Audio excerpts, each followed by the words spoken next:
el que yo considero más importante es no llegar con una solución ya. O sea, hay que llegar con un problema. No permitas que lo perfecto se interponga en el camino de lo mejor.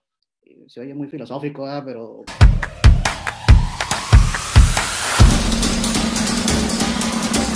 Hola, seguidores de Academia Lean Sigma y público en general. Gracias por su Estamos en un nuevo evento live.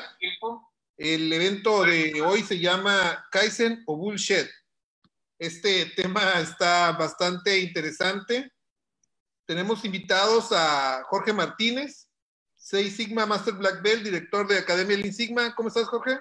Muy bien, gracias. Muchas gracias. Por otro lado, tenemos a Julio Rodríguez, director general de Mejora Continua y Latinoamérica de BD. ¿Qué tal? ¿Cómo estás, tocayo? Gracias, tocayo, por la invitación, Jorge. Es un placer, es un placer. Voy a platicar un poco. El contexto de este live nace porque sabemos que hay empresas que están en diferentes niveles, ¿no? Hay empresas que comienzan su camino de la mejora continua y va subiendo el nivel, y hasta empresas que ya tienen 10, 15 años de trabajo de mejora continua, tienen toda una estructura, toda una infraestructura muy clara de lo que es el continuous improvement, y queremos compartir con todas, ¿verdad? Con todo el rango de empresas, pues las mejores prácticas, ya que el Kaizen o los eventos Kaizen es una de las herramientas más fuertes para poder generar el cambio, la mejora. Pero hemos observado que, pues obviamente dependiendo la madurez de cada empresa, pues les falla algunos detalles y no las hace ser tan exitosas, tan rentables. Entonces, vamos a comenzar este evento donde le vamos a preguntar a mi tocayo, Julio Rodríguez, que nos dé un poquito de historia de esto. ¿Qué es Kaizen, tocayo? ¿Qué es? Platícanos un poco para entrar en contexto. Sí, gracias, tocayo. Sí, mira, la palabra Kaizen en sí como tal, y vamos a hablar un poquito de una parte teórica, pero también vamos a hablar un poquito de la práctica, ¿no? Entonces, pues la teoría nos dice Kaizen, una palabra proveniente del idioma japonés, dos vocablos, mejor, mejora continua, ¿no? O sea, cambio para la mejora en sí, si separamos el vocablo. Eso es de donde viene la palabra, ¿no? Sin embargo, ¿de dónde resulta esto? Pues la historia te dice que viene por ahí de 1948, si más no me equivoco. Taiichi Ohno en Toyota saca este proceso de mejora continua que ellos le llaman Toyota Production System, donde viene Kaizen como su herramienta, ¿no? Como su principal vehículo, pues, ¿no? Sin embargo, también hay una parte de la historia muy interesante que le dicen a él, ¿verdad? Oye, Taiichi, ¿de dónde sacaste esto? No, se lo aprendí a Henry Ford, ¿verdad? En su libro que leí, en lo que ¿no? Entonces nos vamos más atrás, y Henry Ford por ahí de 1903, por esas fechas, pues fue la primera persona que establece o pone una línea de producción, pues, ¿no? Entonces, la historia te dice eso, ¿no? De ahí viene Kaizen. Sin embargo, yo creo que es importante entender el concepto real de por qué Toyota le funciona esto, por qué Toyota lo hace y para qué lo hace, ¿no? Yo en mi experiencia propia, pues he visto bullshits, como dices, y he visto éxitos, ¿verdad? Entonces mucho radica también en nuestra mente, ¿no? En dónde estamos situados, pues, ¿no? Toyota hace esto porque quiere impulsar un negocio, quiere que Toyota sea líder en el negocio automotriz en aquella época, ¿no? Entonces lo hace como una estrategia de negocios. Y es aquí donde yo veo y platico con gentes y participantes y estudiantes y otros colegas, donde nos hemos equivocado quizás, ¿verdad? Porque a veces vemos Kaizen como una herramienta para reducir un costo, ¿sí? O como una herramienta para resolver un problema del momento, pues, ¿no? Pero pocas veces lo vamos a ver como una estrategia de negocios a largo plazo. Entonces Toyota lo hace porque para ellos es su estrategia de negocios, es la manera de transformar su negocio, ¿no? Tan es así que hay otra parte de la historia que dice, en aquella época Henry Ford podía hacer carros color negro nada más, ¿verdad? Y te decía, te lo doy a este precio y te lo doy a un determinado tiempo de entrega. Y Toyota dice, te lo doy al mismo precio, te lo doy en el mismo tiempo, pero el color que quieras. Entonces, ¿qué está haciendo Toyota ahí? Pues está mejorando sus procesos para darle un valor al cliente, pues, ¿no? Y esa parte la vamos dejando de lado. Cuando hablamos de Kaizen, muy pocas veces pensamos en cliente y en valor a cliente, pues. pensamos más en reducir un costo, en obtener un resultado en el momento, pues. Y eso son cuestiones que se han platicado, ¿no? Hay casos de éxitos muy, muy fuertes en este tema, ¿no? Además de Toyota, ¿no? Hay un caso de éxito muy sonado por ahí de 1991 al 2000, en esa época, alrededor de 10, 11 años, 90, 2000. Una compañía que se llama Wiremold Company, liderada en su momento por el CEO Art Bryant. Ellos, en ese periodo de tiempo, incrementa el valor de la empresa en 2.400%. Entonces, pues, ¿cómo le hace, no? ¿Cómo le hizo? Pues, si te pones a ver su historia y hay un par de libros que él escribe como CEO y te dice, este libro es de la perspectiva de un CEO, no es un libro de herramientas, ¿no? Entonces ahí empiezas a entender su manera de ver el negocio y cómo el Kaizen, la metodología del Kaizen, el evento Kaizen incluso, lo utiliza, pero para transformar su negocio, ¿no? Entonces, ¿cómo le hace Arban? ¿Cómo piensa él y cómo mueve a todo su equipo, ¿no? Entonces, todo esto engloba Kaizen, ¿no? La teoría dice, sí, palabra japonesa, viene de esto, cambio, mejora, etcétera, Toyota, pero realmente lo importante y lo que yo me gusta opinar en ese sentido es verlo como una estrategia de negocios y pensar en clientes. Si no pensamos en cliente y no lo vemos como una estrategia de negocios, en mi opinión, tenemos una bolsita de herramientas como un técnico de mantenimiento que nos la ponemos en la cintura y estamos listos para ver, hay un problema, saco esta herramienta y lo resuelvo, hay otro, saco esto y lo resuelvo, pero pensar en 5 años, pensar en 7 años que vamos a hacer una transformación exitosos, decir, vamos a mover el negocio fuerte, para mí eso es Kaizen, pues, ¿no? Para mí eso es lo que representa. Pues. Uy, muy padre, me gustó, tocayo. Oye, y en estos eventos Kaizen, en estas cosas, hay varios actores que cumplen diferentes roles. Uno de ellos, Jorge, sería, ¿cuál es el rol del líder de un evento Kaizen? Bueno, mira, nada más antes de contestarte, ¿no? Sí me gustaría complementar el comentario de Julio.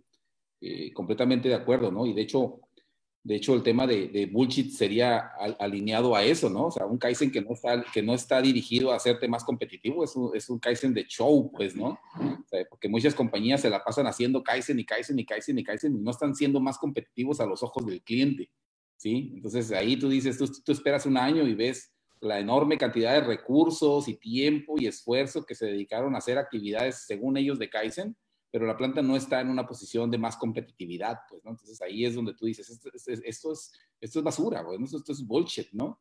Y no está llevando a la planta a ningún lado. Entonces, desde mi punto de vista, el Kaizen, más que un proceso de transformación, es también un proceso de aprendizaje, ¿sí? Donde a mí uno de mis mentores me dijo una vez algo que nunca se me olvidó, y que trato de compartirlo todo el tiempo que puedo, es que uno no puede mejorar un proceso que no entiende.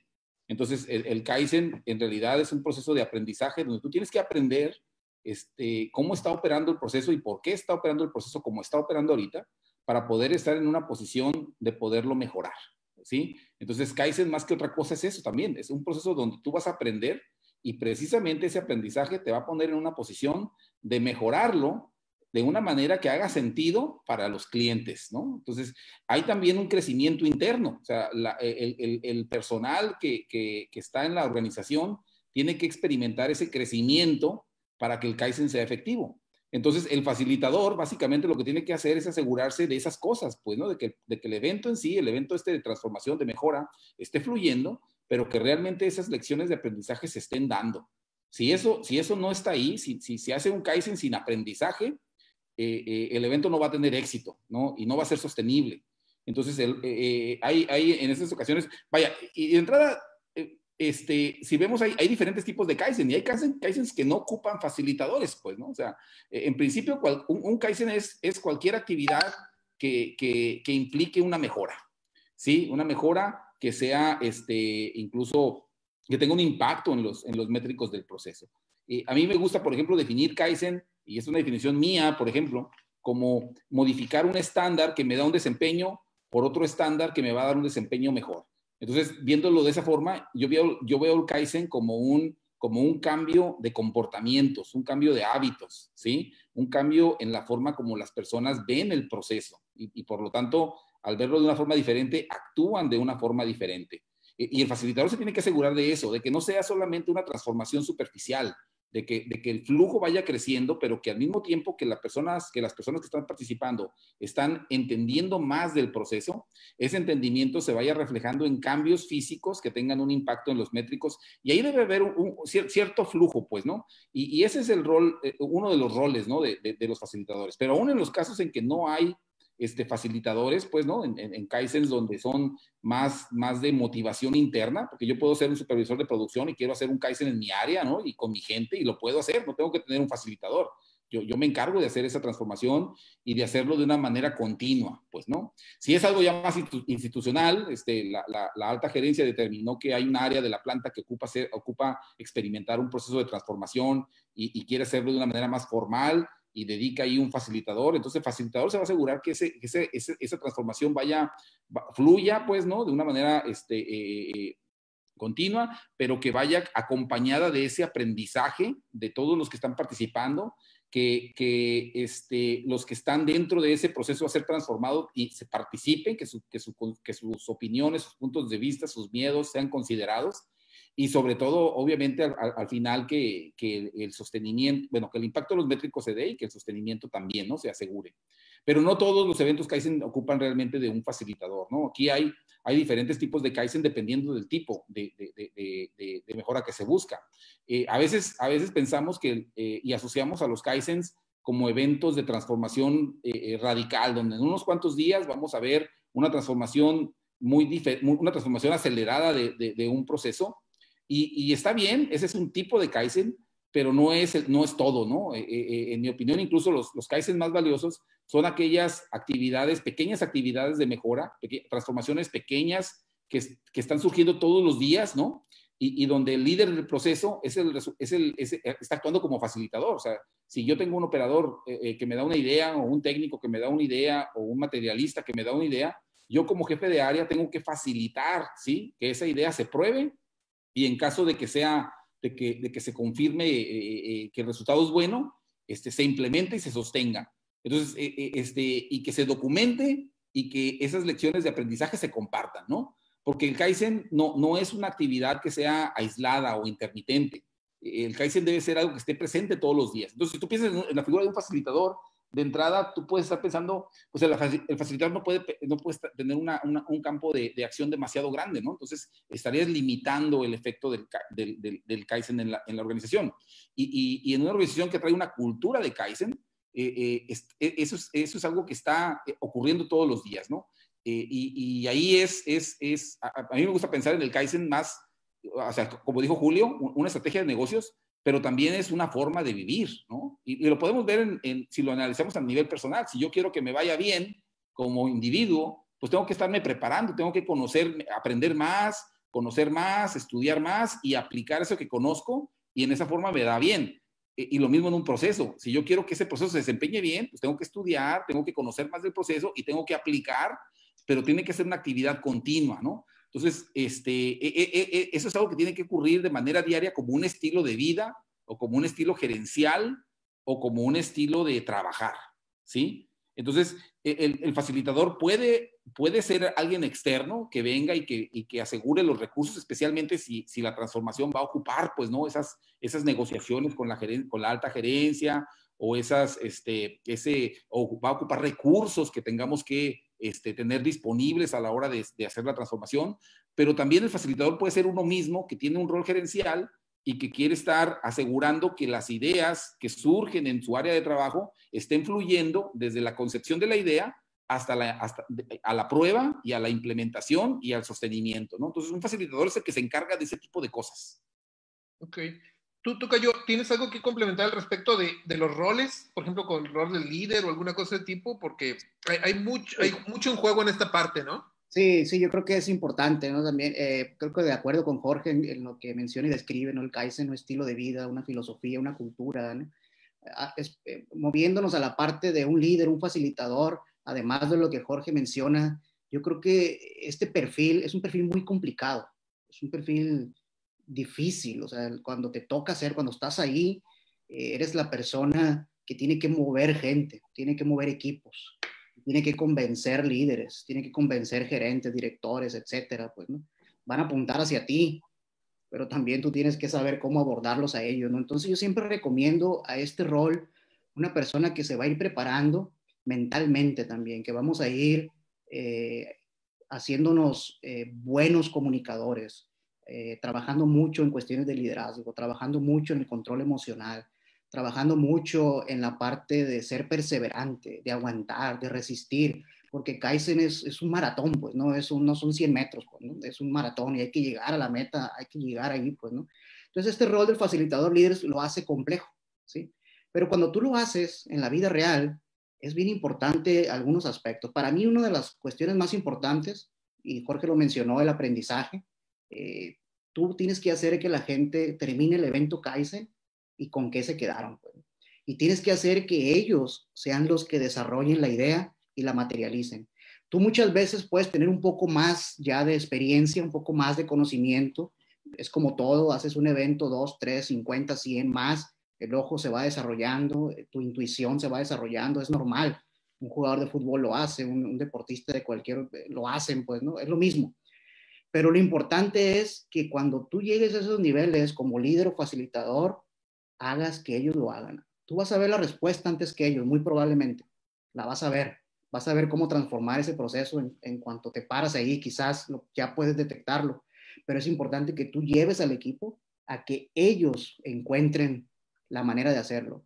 Y además de que la encuentren, que ellos digan cómo lo pueden hacer y cuándo lo pueden hacer y que se motiven a hacerlo en la misma semana del evento Kaizen. Para mí ese es el éxito, porque si tú lo haces tú solo, y eso me ha pasado a mí, en mi momento, en mi aprendizaje, al inicio, uno quiere estar en la foto, ¿no? O sea, el evento Kaizen, yo soy el líder, yo quiero estar ahí, ¿de quién fue idea? Mía, etcétera. Te das cuenta después que eso no es lo importante, ¿no? O sea, tú eres facilitador, líder, esos roles a través de tu gente es el éxito. Entonces, pero es muy difícil en la realidad hacerlo, porque nos gana, o sea, nuestra cultura en México nos gana el ego, ¿no? Nos gana, hay que estar ahí, quiero salir en la foto, o sea, yo fui, que a lo mejor con esto me evalúan, etcétera. Entonces estás pensando por ahí. Entonces, para mí el éxito es que ellos lo van a hacer, la gente lo va a hacer, se va a llevar el aprendizaje. Yo como facilitador tengo que estar bien seguro que la herramienta la aprendieron, que la metodología la aprendieron. Si estamos hablando de un SMED, un Standard Pool System, cualquiera que haya sido la herramienta utilizada, que termine el evento y la entendieron, se quedaron con ella, ¿no? Porque ese es el camino, ¿no? Hay que hacer muchos eventos Kaizen, ¿no? Es muy claro que en un año, si hacemos una transformación en una empresa que va iniciando, en un año no vamos a lograr nada, ni en 2 ni en 3, ¿no? Es el cuarto año cuando realmente la transformación se empieza a dar, ¿no? En el tercer año empiezas a consolidarte, en el cuarto es cuando ya lo puedes decir, esto ya es una manera de vivir, ¿no? Una forma de vivir, pues, ¿no? Pero para eso es bien complicado. Y es muy complicado porque Kaizen y Lean son opuestos a lo tradicional. Y eso lo hace muy complejo. Es opuesto. O sea, tú lo que estás haciendo se opone a lo tradicional. Y financieramente también, ¿verdad? Hay muchas compañías que financieramente dicen, yo es que mido absorción, aprovechamiento, utilización de máquina. Oye, pero la máquina está utilizada 60%, hay que utilizarla 100% porque nos costó muy cara, pero no tengo ventas. No le hace, pero nos costó muy cara, ¿no? Entonces financieramente no me da el métrico.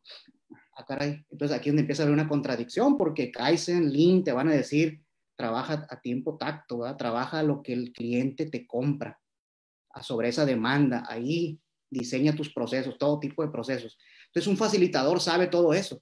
Un líder sabe todo eso porque tienes ya experiencia, la vas adquiriendo, vas aprendiendo, te vas documentando, también lo estás haciendo, pero ejecutarlo en la vida real se hace bien complejo precisamente porque empiezas a luchar contra todo lo tradicional.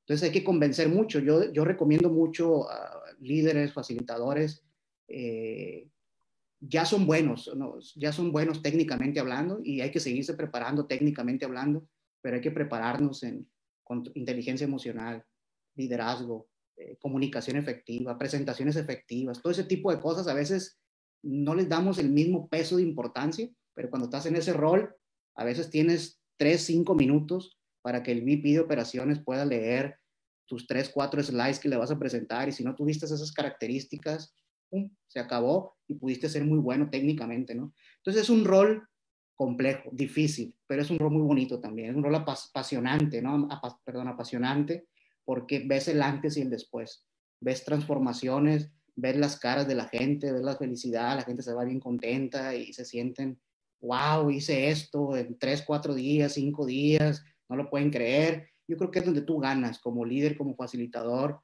como apasionado de este tema, esa es tu ganancia principal.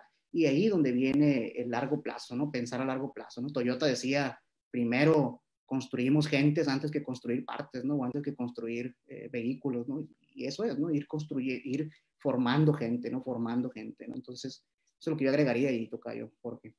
Ok, yo tengo otra cosa que comentar aquí. Parte de cuando armamos este live, pues pensamos en ustedes dos porque son personas que han facilitado eventos Kaizen en diferentes partes, en diferentes países, en diferentes ciudades.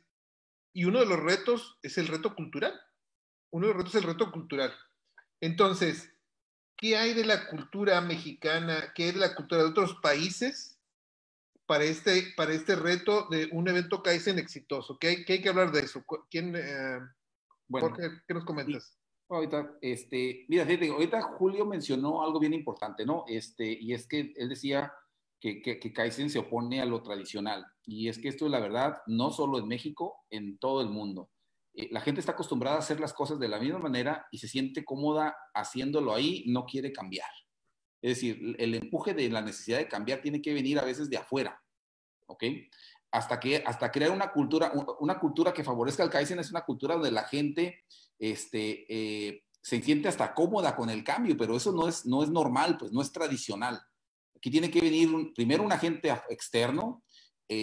Alguien decía ahí, en muchos casos el grupo de liderazgo tiene que hacer un rol de motivación, pero esto es hasta cierto punto solamente temporal, porque en mi punto de vista la motivación siempre tiene que ser algo interno, o sea, la gente tiene que tener la gana, el drive, ¿no? El empuje de estar haciendo las cosas mejor. Y a veces los líderes no están muy cómodos con la idea de estar arriesgando. Y en un Kaizen hay riesgo, pues, ¿no? Entonces, eso es muy humano, no tiene que ver mucho con la nacionalidad, ¿no? O sea, yo lo he experimentado en España, en Brasil, en Chile, en Guatemala, ¿sí? La gente se siente incómoda cuando está arriesgando algo, pues, ¿no? Entonces, desde ese punto de vista, sí hay que hacer un cambio en la cultura de la organización independientemente del país. O sea, tú tienes que sentir tienes que lograr que la gente se sienta cómoda con el cambio y que incluso desee hacer actividades, aun cuando esas actividades impliquen cierto nivel de riesgo. Esto es algo que no se da de manera natural, uno se tiene que ir acostumbrando a eso, ¿no? Y no hay, por ejemplo, en mi punto particular de experiencia, tú puedes empezar un Kaizen con 6, 7 objetivos y a lo mejor al final del Kaizen lograste 3, y eso está bien. O sea, la idea el Kaizen no es adecuado para los perfeccionistas, por ejemplo, ¿no? Porque a veces no te salen las cosas, pero como decía Julio, en ese proceso de todos nos aprendiste, ¿no? Y eso ya es un buen Kaizen. Si aprendiste es un buen Kaizen porque no va a ser el único, ¿no? Entonces, en muchos casos, realmente el requisito para que una organización esté haciendo de una manera más natural los Kaizens es que sea una organización donde no haya miedo al fracaso, ¿sí? Si no hay miedo al fracaso, si la gente se siente cómoda probando nuevas cosas, ahí es donde de manera más natural la cultura del Kaizen se va a dar, ¿sí? Yo no veo realmente diferencia. He tenido oportunidad de hacer eventos Kaizen en Estados Unidos, en Europa, en México y en Sudamérica y siempre es lo mismo, pues, ¿no? Siempre hay gente que se queda un poquito cómoda que se siente cómoda con las viejas formas porque a lo mejor en el pasado los errores se penalizaban, ¿sí? Entonces, estas personas, cuando tú sabes que un error se penaliza, tú sientes cierta aprensión a tratar de hacer algo nuevo, ¿sí? Porque temes las consecuencias. Pero cuando la gerencia está favoreciendo esos cambios y no necesariamente penaliza el fracaso, sino que más bien premia el aprendizaje, premia el esfuerzo, prueba con la misma experiencia de los Kaizen que no todo tiene que salir bien a la primera, ¿sí? Que si ahorita no nos salió lo que queríamos, a la siguiente nos va a salir. La gente se empieza a sentir cómoda con eso, entonces ellos empiezan a ser más pro Kaizen, ¿sí? Y entonces las ideas empiezan a fluir y empiezan a querer participar, empiezan a promover y todo eso. Entonces es más bien una relación de características personales entre la gente que está en Gemba y su liderazgo. Si hay una buena relación ahí, el Kaizen puede florecer. Si hay una relación de desconfianza, de miedos, ¿no? El Kaizen tiene que estar siendo empujado, ¿no? Y en Lean, obviamente, nosotros sabemos que el push no es algo bueno, pues, ¿no? Tiene que ser un pull, ¿no? Entonces, la gente tiene que querer estar cambiando. A veces tú dices, yo visito áreas de producción y pregunto cómo está cierto proceso, y les pregunto, ¿desde cuándo está así? Y me dicen, no, pues es que toda la vida lo hemos hecho así, ¿sí? Entonces digo, ¿y por qué no ha habido de forma, de manera interna el deseo de hacerlo mejor? Y luego nos dicen, pues es que no, aquí son muy rigurosos con las metas diarias y no las cumplimos, nos va mal, ¿no? Entonces la gente tiene miedo a intentar cosas nuevas, pues, ¿no? Por el riesgo que estas implican. Y siendo honestos, siempre que hay que hay un cambio, hay riesgos. Entonces la gente tiene que estar dispuesta, o tiene que estar tranquila de poder experimentar cosas nuevas con la seguridad de que no va a ser penalizada cuando las cosas no salgan como uno espera.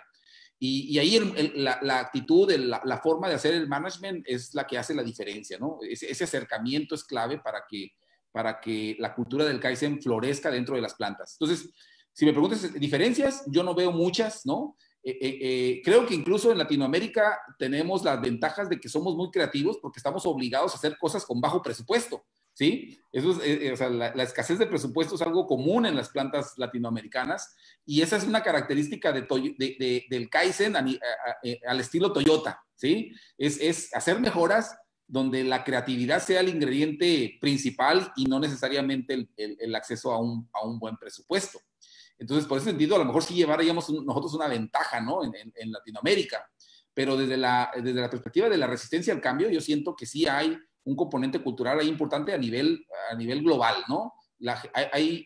Por esa relación de muchos años entre los trabajadores y su gerencia, la gerencia ha hecho que la gente se sienta más cómoda, no intentando nada nuevo, ¿sí? Pero eso es un problema. Y hay que detectarlo y hay que trabajar con el grupo gerencial para que se gane la confianza de las personas y poder aprovechar ese potencial creativo que tienen todos los trabajadores, ¿no? Muy bien. ¿Tú, Tocayo, qué opinas de ese punto que ves de diferencias? Sí, muy de acuerdo con que somos expertos en hacer chicanadas, ¿no? La creatividad del mexicano y de varios países de Latinoamérica. Fíjate que creo que yo pudiera mencionar algunas, no sé si marcarlo como diferencias o no, pero algunos puntos importantes, ¿verdad? Yo creo que nosotros en México sí estamos acostumbrados al resultado. O sea, estamos muy orientados al resultado. Y hablando de Japón, digamos, que es el pues, pionero de todo esto, ellos son muy acostumbrados al proceso. ¿Sí? Entonces creo que ahí sí tenemos una diferencia. Nosotros casi no nos gusta pensar a largo plazo. Nos da flojera hacer un plan a 5 años. Lo queremos ya, pues, ¿no? O sea, no, ahorita dime ya, o sea, ¿qué va a pasar ya? Ahorita o el mes que entra o en este año, pero no más de ahí, pues, ¿no?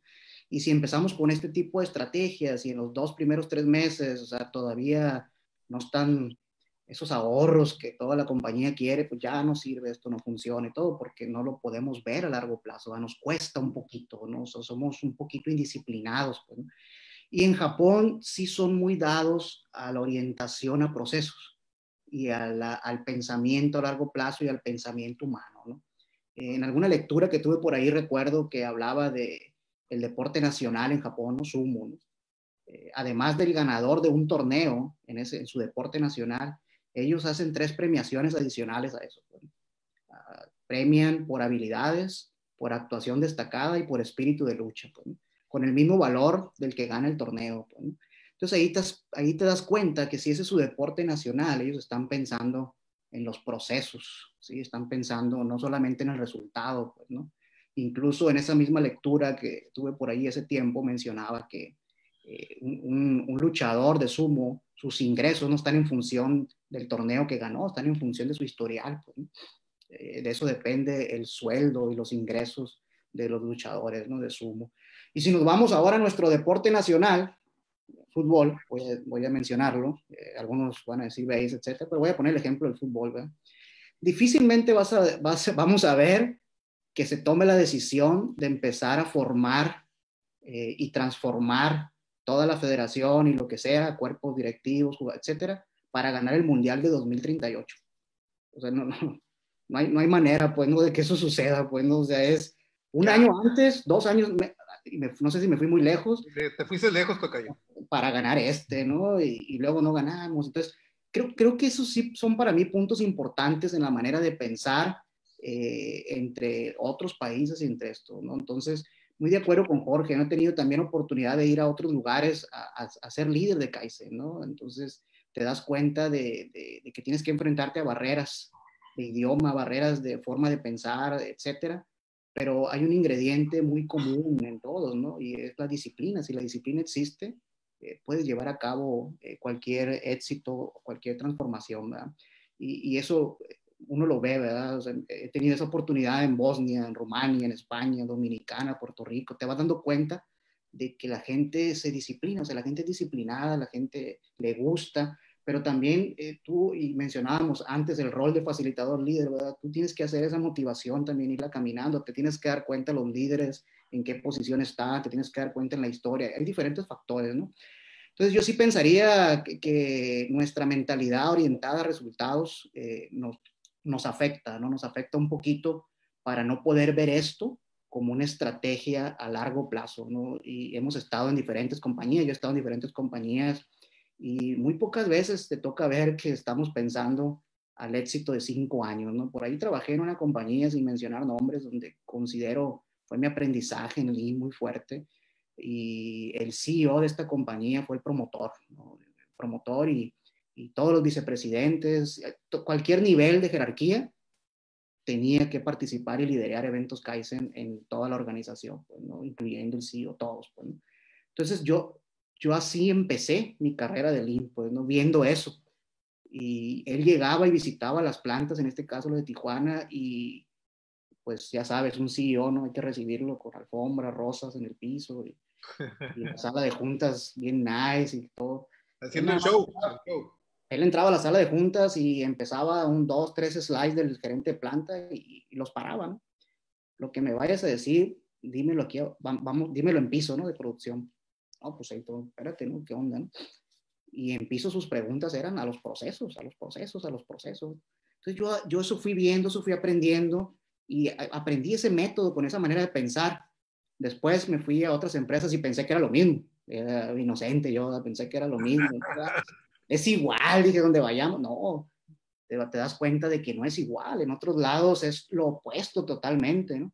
Pero al final eso ayuda a uno a enriquecerse, ¿no? Tener ese tipo de experiencias diferentes porque vas haciendo tu criterio propio, ¿no? Entonces, yo eso lo tomaría como importante, ¿no? Que sí estamos muy marcados al resultado, ¿no? Y no tanto a los procesos. Y una estrategia de Kaizen a largo plazo es resolver, mejorar todos los procesos, darle valor al cliente a través de todos esos procesos que tú vas a mejorar.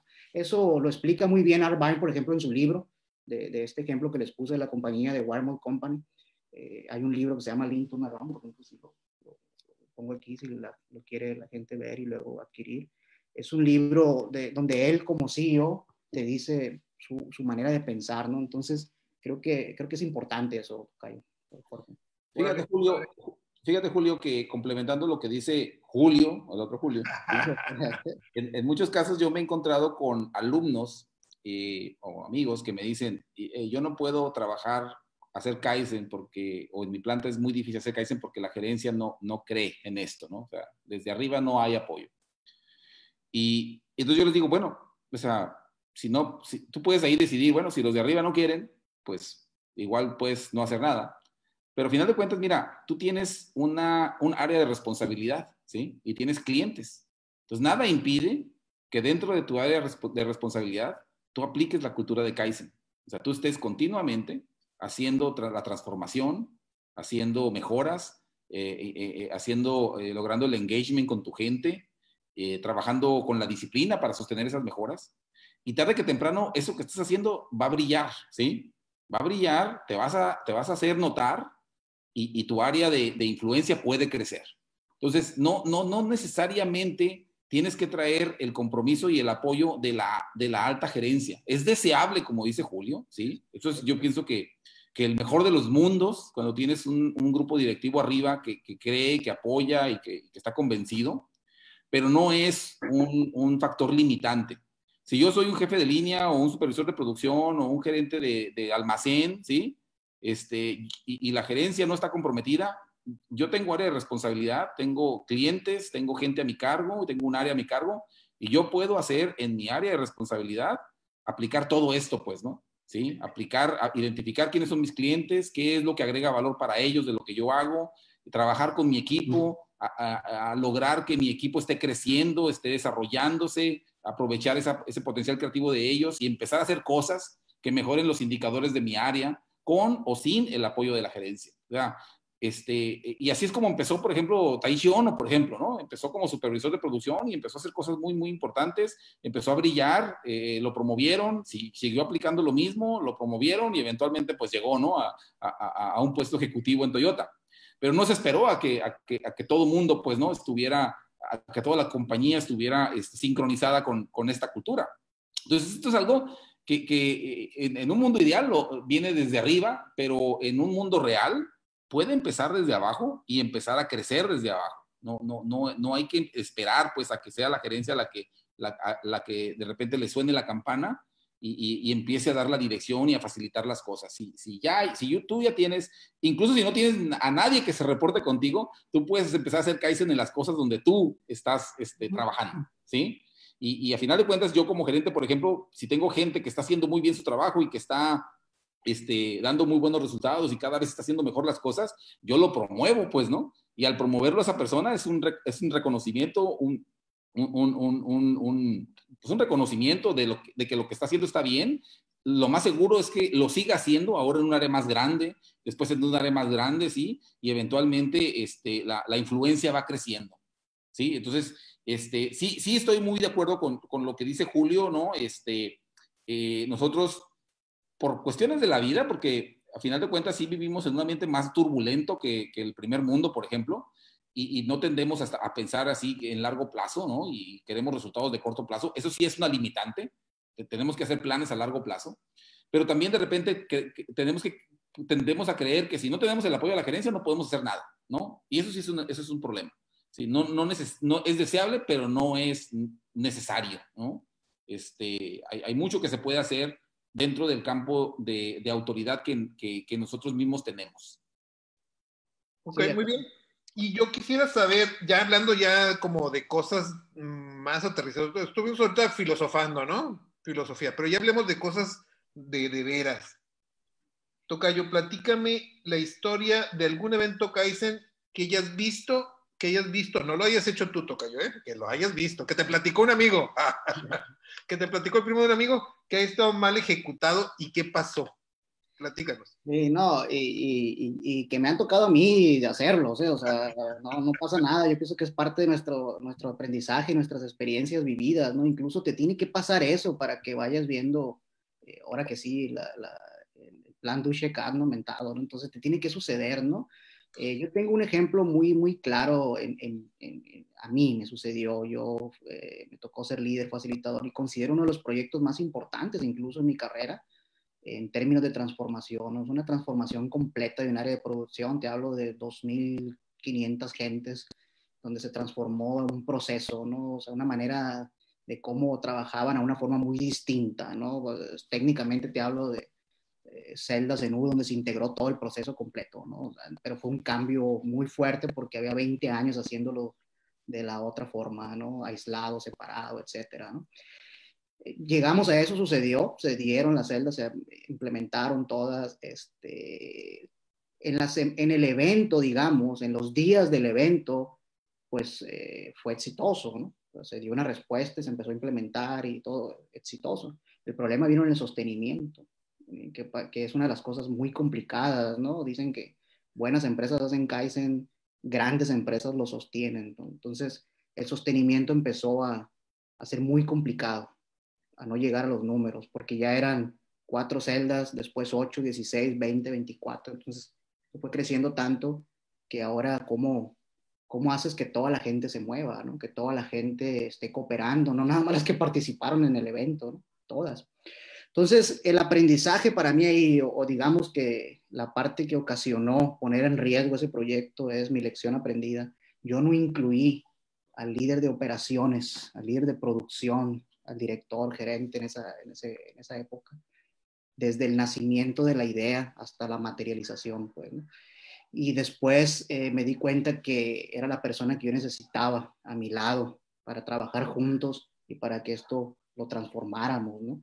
Porque al no tenerlo ahí y al no incluirlo, puede haber un choque, ¿no? O sea, de repente, aunque se vea bien, pero no me incluiste, pues, ¿no? Entonces, eso lo hace complejo. Entonces, se hizo muy complejo, ¿no? Al grado de que recuerdo por ahí a la persona que yo reportaba en ese momento y 3 meses después de eso, con toda la presión que había, me decía, quítalas ya, quita las celdas ya, me decía.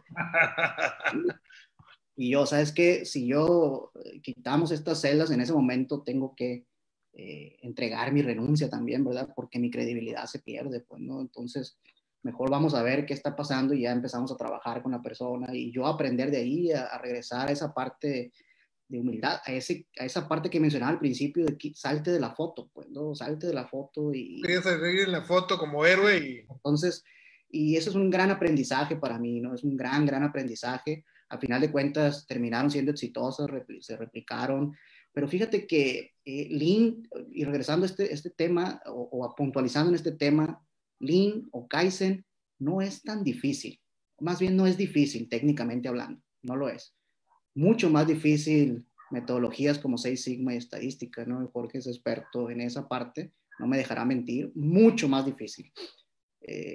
Meterte a esa parte, ¿no? Sin embargo, muchas veces los proyectos que son complejos a veces trabajan con una máquina, ¿no? O una serie de máquinas, y cuando logras encontrar la variación de la máquina a través de las metodologías utilizadas, diseño de experimento, lo que vaya a hacer, y encuentras la ventana perfecta, lo que vas a hacer después es prender un botón que dice power a la máquina y pum, pum, pum, pum, pum. Entonces, cuando diseñas una celda nueva, que digamos es el equivalente, con menos complejidad, pero el equivalente, mucho menos complejidad, pero ahora dile a 100 gentes que lo hagan, 200, 500, 1000, 2 turnos, 3 turnos, muchos líderes, muchos supervisores. Ahí es donde viene la parte complicadísima, la más difícil en Lean, en mi experiencia personal. Entonces, ese ejemplo, eso sucedido, para mí fue, qué bueno que me sucedió, porque me hizo voltear a ver otras características que necesitamos para poder ser exitosos, ¿no? En este tema de Lean y de mejora continua, de Kaizen. Muy bien.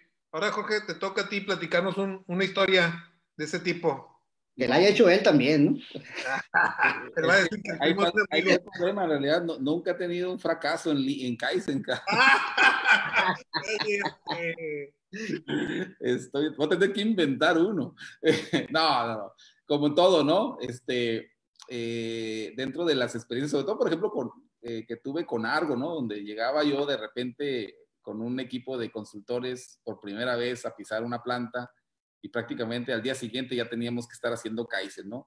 Y me tocó precisamente ver este efecto cultural, ¿no? Hay ocasiones en que se ve el grupo consultor o el grupo de liderazgo ya tiene la solución en la cabeza, ¿sí? Y lo que busca es venderla y hacer que la gente la implemente, ¿sí? Ahí generalmente el Kaizen siempre termina en fracaso. El Kaizen debe ser una dinámica donde incluso se empieza con un proceso de aprendizaje, de entrenamiento a la gente. O sea, si uno ve que ahí va a usar algo de SMED, algo de TPM, algo de 5S o de administración visual, uno trata de hacer un entrenamiento rápido para que la gente aprenda esas herramientas. Que como dice Julio, en realidad Lean no es difícil, es mucho de sentido común, ¿no? Entonces, cuando uno le da esos entrenamientos a esas personas, las personas lo absorben rápidamente porque hace mucho sentido para ellos. Y luego uno les presenta el problema, ¿no? Este es el problema, miren, estos son los indicadores de productividad, o estos son los indicadores de productividad o de calidad, o ese es el espacio que estamos usando, o ese es el tiempo que nos estamos tardando en hacer un setup, o ese es el tiempo caído. Y la idea es dejar que sean ellos los que lleguen con la solución, ¿sí? Y entonces las posibilidades del sostenimiento se incrementan porque ya es una solución que viene de la gente. Entonces, me tocó un caso en particular donde nosotros ya íbamos con la solución, pues, ¿no? O sea, o durante el assessment que hicimos, encontramos cuál era el problema y ya sabíamos cuál era la solución y solamente se quería usar a la gente para implementar, ¿no? No queríamos usar el cerebro de las personas, nada más queríamos que nos ayudaran a mover cosas, ¿no? Y a escribir instrucciones de trabajo y todo eso. Ese evento terminó mal porque la gente no estaba, no, se sintió utilizada, pues, ¿no? Se sintió utilizada, no estaba motivada, y por lo tanto nunca compró la solución, ¿sí? Ya no nos quedamos para ver si se había sostenido o no, pero no se sentía ese sentimiento de éxito al final del evento, aun cuando el métrico estaba, ¿no? Y la transformación física se había dado. Entonces, en muchos casos así es, pues, ¿no? Ya la gerencia trae una idea en la cabeza. Vamos a cambiar vamos a implementar TPM, vamos a cambiar de líneas a celdas, vamos a reducir el espacio de 500 pies cuadrados a 400 pies cuadrados, y vamos a hacer todo esto y todo esto. Entonces, ahí la idea de cambio o la idea de lo que se va a hacer, el plan de acción ya viene de afuera, ¿no? Y eso no es un buen Kaizen. Lo que tiene uno que hacer es que siempre las ideas que vienen, que van a hacerse, la transformación que se va a hacer, tiene que surgir de las personas, ¿no? Y nosotros tenemos que dar entrenamientos, dar tips, dar ideas, ¿no? Pero ellos tienen que sentir que ese plan de acción surgió de ellos, ¿sí? Y que es responsabilidad de ellos implementarlo y sostenerlo, ¿ok? Si se hace así, aun cuando el objetivo no se alcance, el sentimiento de éxito va a estar en la cabeza de todos, ¿no? Porque sí se logró algo, se avanzó un poco, pues, ¿no? Se avanzó un poco y hay satisfacción en las personas. Entonces, si se logra eso, yo pienso que fue un Kaizen exitoso. Si tú terminas el evento y lo que quiere la gente es que ya te vayas, ¿sí? Entonces ahí no fue realmente un evento exitoso y sí me ha tocado casos así, donde tú llegas y tú sabes que la gente lo que está esperando es que te vayas para volver a hacer las cosas como se estaban haciendo antes, ¿no? Porque sienten que lo que se implementó fue una idea ajena a ellos, ¿no? Entonces, sí me ha tocado un par de experiencias así, ¿no? Tristemente llegas tú con la dirección de implementar algunos cambios, ¿no? Y pues haces lo mejor que puedes. Ok, entonces ya que estamos hablando de ese tipo de situaciones, dame unos 2 o 3 ejemplos o tips, tocayo, de qué cosas no se deben de hacer en un evento Kaizen. Un par de ejemplitos ahí para que se lo digan los amigos, ¿no? ¿Qué cosas no se deben de hacer? Fíjate que algo muy importante en un evento Kaizen, lo que no se debe de hacer es no jerarquías, o sea, no permitir que intervengan las jerarquías en el evento Kaizen. Somos iguales todos en ese momento. No, pero que ahí está el gerente, ¿cómo? Si hay una actividad de poner tape en el piso, pues lo hago yo, ¿verdad? ¿Cómo lo va a hacer el gerente? No, o sea, todos, pues no, yo creo que eso es algo que no se puede permitir, ¿no? O sea, no existen jerarquías, ¿no? Uno de mis primeros eventos Kaizen que participé fuera de Tijuana, en esta compañía que les digo, exitosa en Lean, nos estábamos presentando y la persona que está a un lado de mí se presenta y luego dice que es la vicepresidenta de Recursos Humanos, ¿no? Yo casi le pido un autógrafo ahí, ¿no? Espérate, entonces, pues no, o sea, bien metidísima, la señora en el suelo haciendo etiquetas, fue un Kaizen de hacer Kanban y supermercados, entonces haciendo las tarjetas, todo, y entonces tú te quedas, órale, ¿no? Entonces, si los líderes y todo tipo de jerarquía están ahí, ¿cómo yo no voy a estar, verdad? Pero cuando es al revés, cuando pues ves a los líderes que pues están dirigiendo y con el café nada más, y, entonces ya, eso es síntoma de que algo no va a salir muy bien, ¿verdad? Entonces, yo recomendaría fuertemente no permitir las jerarquías, o sea, no permitir llevarlas a cabo ahí, pues, o sea, no hay jerarquías, no existen. Y en la mente todos decir... lados es lo opuesto totalmente, ¿no? Pero al final no se puede... Me ha tocado un par de experiencias así, ¿no? Tristemente llegas tú... Se metió un audio ahí, ¿verdad? Pero otra recomendación sería no permitir el no se puede. O sea, la mentalidad del no se puede, porque eso también es común que suceda durante la evolución de los días del Kaizen, ¿verdad? No, pero eso, ¿cómo? O sea, yo lo hemos intentado antes, etcétera. Entonces, cambiar esa parte, ¿no? Y ahí lo puedes hacer chusco, ¿no? Incluso es muy común que en el método del Kaizen, digamos, en la dinámica del evento Kaizen, al principio como líder facilitador implementes algún sistemita de de premios y de castigos, ¿no? Y lo hagas chusco, ¿no? Quien viole una regla de que llegue tarde o de que use esta palabra, etcétera, pues reciben una consecuencia, ¿no? Y entonces haces el Kaizen ameno, divertido, etcétera, pero trabajar en la mente, ¿no? Evitar el no se puede y evitar el que intervengan las jerarquías, yo sería de las cosas que no permitiría que sucedan, ¿no? Lo demás, pues se trata de explorar, el Kaizen se trata de explorar, es experimentar, es decir, dale, no va a pasar nada, ¿no? Entonces, como dice Jorge, o sea, llegamos a la raya 3 y nos faltaron 2 rayas más arriba, pero ya llegaste a la raya 3, ¿no?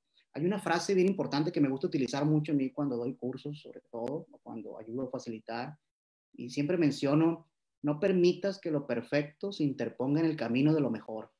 Se oye muy filosófico, ¿verdad? Pero tiene ese propósito, porque muchas veces la gente quiere ser, si me pasé, pues, ¿no? La gente quiere ser perfecta, pues, ¿no?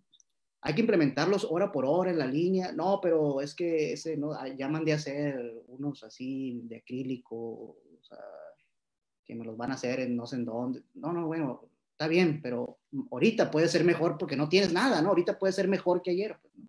Ya vendrá mejorando lo mejorado, pues, ¿no? Entonces, eso es bien importante para mí en los eventos Kaizen. Muy bien, muy bien. Julio, nos comentan que si puedes mostrar otra vez el libro, por favor. Sí, claro. Ok, muy bien, Camila, ahí tienes ese libro. Ok, ahora sí, Jorge, échanos una mano, a ver, dinos qué cosas no se tienen que hacer en un evento Kaizen. Desde tu punto de vista, un par de tips ahí para el público que nos sigue. El que yo considero más importante es no llegar con una solución ya. O sea, hay que llegar con un problema, ¿sí? La solución debe surgir de la misma dinámica del Kaizen. Aunque tú ya traigas algunas ideas, como decía Julio, la experiencia que tenemos, el entrenamiento, la experiencia de haber hecho muchos eventos en muchos lugares diferentes, puede ser que ya sepamos nosotros a priori qué es lo que se ocupa ahí, ¿no? Pero uno no puede llegar y decirles a las personas lo que tienen que hacer, ¿no? Uno tiene que de alguna manera canalizarlos, guiarlos, hacerles coaching para que la solución salga de adentro, de un intercambio de ideas, de análisis, ¿no? De escuchar a la gente, pros, contras, y de usar las herramientas, ¿sí? Con un propósito.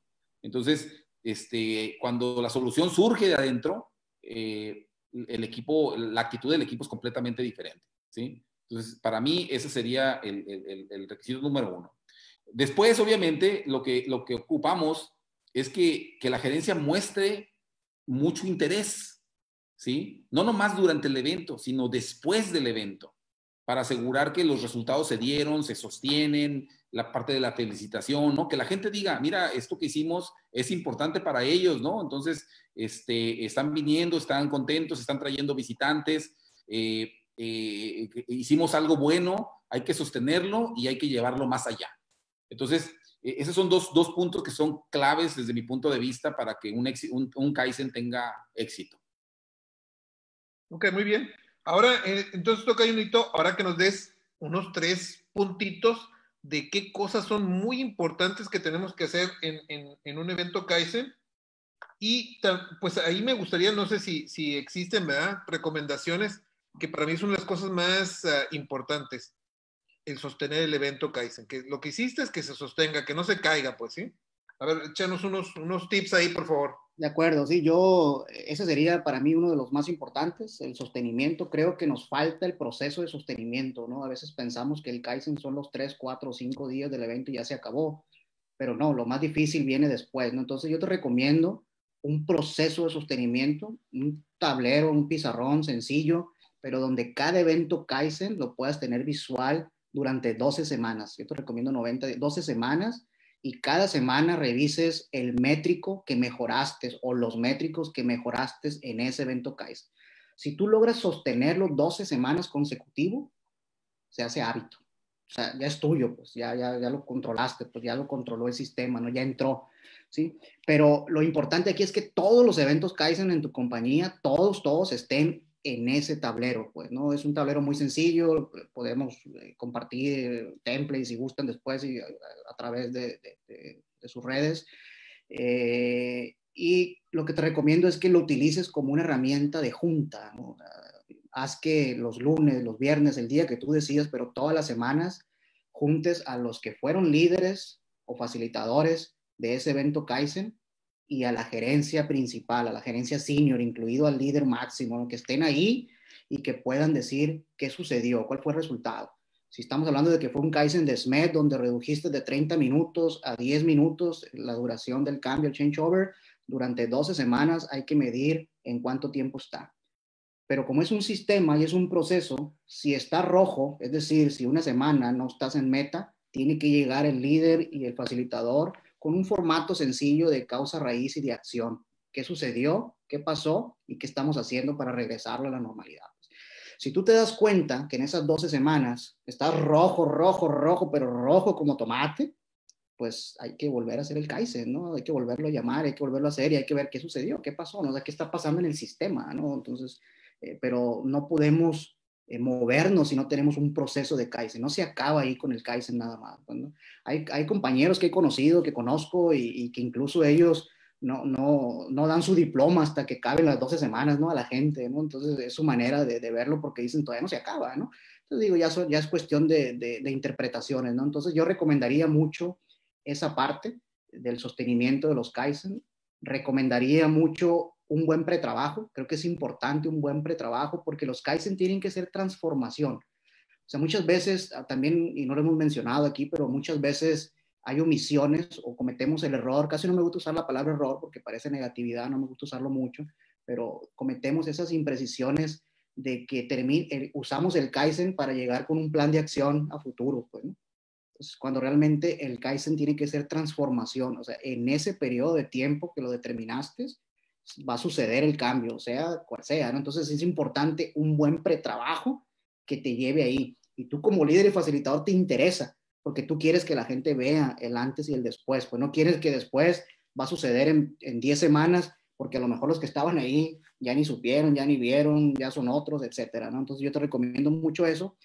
Y por supuesto, la tercera recomendación es, ahora sí, mi experiencia vivida, ¿no? Involucra a los que tienes que involucrar, pues, ¿no? O sea, ya no me vuelvo a quemar. No, sí, involucra a los que tienes que involucrar, sobre todo líderes, o sea, tienen que estar ahí, estoy de acuerdo con Jorge, no, si no viene de arriba abajo como normalmente batallamos, no significa que no se pueda, pues, no, sí se puede, pero para que esto sea efectivo, tú tienes que saber dónde estás pisando, tú tienes que estar convencido de que estás pisando en un terreno donde vas a empujar y no necesariamente viene de arriba. Si tú estás consciente de eso, harás estrategias para eso, ¿no?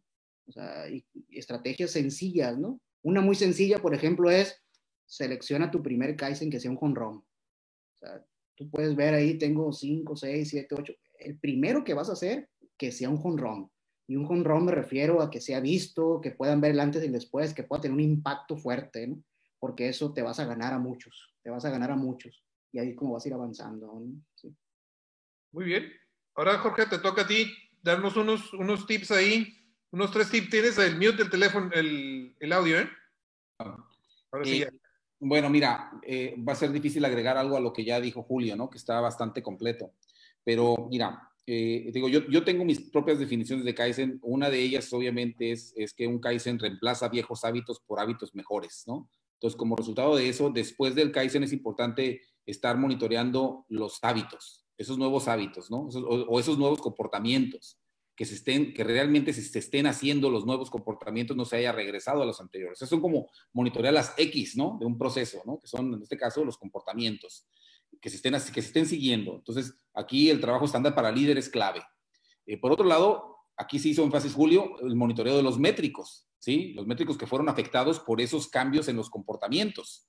Entonces, tú estás monitoreando no solo las entradas, que son los comportamientos, sino también las salidas, que son el resultado de esos nuevos comportamientos. Entonces, si tú ves que la salida no está donde la dejaste, que está roja, seguramente hay comportamientos que no se están siguiendo consistentemente, ¿no? Y uno hace énfasis ahí. Tiene que uno necesariamente que establecer, y eso se hace durante el Kaizen, la conexión entre lo que la gente hace y el desempeño del proceso, que es consecuencia de eso, ¿sí? Entonces, hay que estar monitoreando las dos cosas. Y finalmente, yo pienso que a lo mejor no hemos hablado mucho de eso, pero hay una experiencia de aprendizaje que deja el Kaizen y esa experiencia se tiene que compartir a otros procesos que puedan beneficiarse de ese nuevo conocimiento. Ellos no tienen que hacer otro Kaizen, pues, ¿no? Si ya nosotros entendimos qué cosas se pueden mejorar, esas experiencias se pueden compartir y se pueden implementar allá y obtener los beneficios de una manera inmediata, ¿sí? Entonces hay mecanismos en los que se transmiten esos conocimientos nuevos, como el A3 y otros documentos, ¿no? Donde uno sumariza los resultados de un proceso de mejora, o de un proceso de solución de problemas, para que otras áreas no tengan que partir desde cero, ¿no? Sino que digan, mira, estos problemas allá los tenían, los arreglaron así, ¿no? Y podemos nosotros también aprender a implementar y obtener los beneficios de manera inmediata. Entonces, en resumen, es asegurar que los nuevos hábitos, que los nuevos comportamientos se convierten en hábitos, ¿no? Julio dice 3 meses, hay estudios que sugieren que eso es, ¿no? Monitorear las salidas, para asegurar que vaya, el resultado se está obteniendo, y compartir aprendizajes. Esos serían los 3 puntos que yo consideraría importantes, ¿no? A la hora de terminar un evento Kaizen. Ok, pues la verdad ha estado muy, muy enriquecedor. La verdad es que 2 horas más, tocayo. Aquí podemos estar 2 horas más, yo creo. Aquí hay personas que nos dan saludos a los dos como instructores y sensei, y la verdad tienen mucho recorrido los dos en esta cosa de la mejora continua.